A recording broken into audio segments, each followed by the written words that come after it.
Amanya Josephat Sebia President Olugambo kudio bamita Suna Ben wana nonde binyanyanya sta panangu ono yoro yenyinyi gomumanyi Mary Nambwayo Haji Kamoga naye wali kubali wale Haji Keti ngabwe mumanyi ebintu bino biwedde era okakasa nti biwedde emboozi njuvugira dira bakurugamba encha nebugatali konfune wala naye Suna soko yogereko abantu bano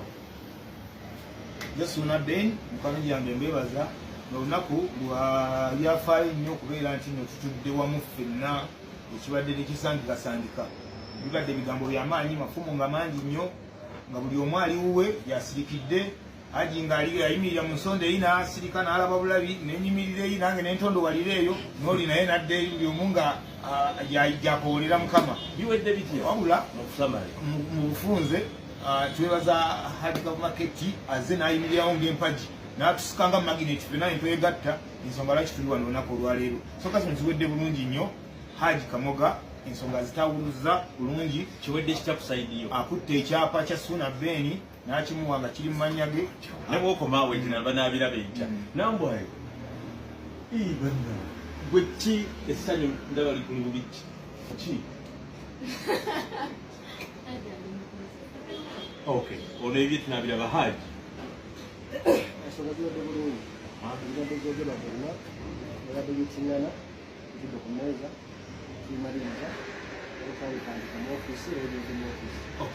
Sure. Kana abantu bagala nnyo okamanya mukulu sembeze eno kamera bamulabe bulungi omukulu ono.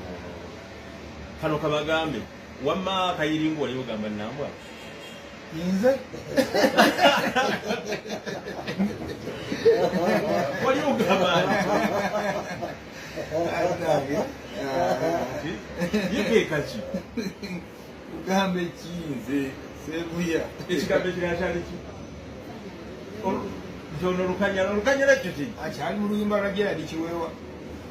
nenja kubira kiwewa mubuze wali otegeeza ati nebo luwa myaka emike ebigambo ebikadde ebyo by'oliyita anti mpuliriza nyimba za kadongo kamwe nyimba zange gwe bakuyita akayirungu walowooza ati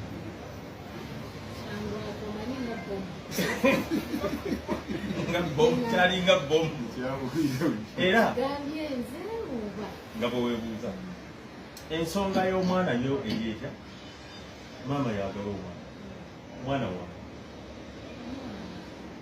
wa taata mwana wo gambi agaba omwana lwaki tubuuzizza mwana wo wadde option esooka tugende n'ekigambo ebisigadde byonna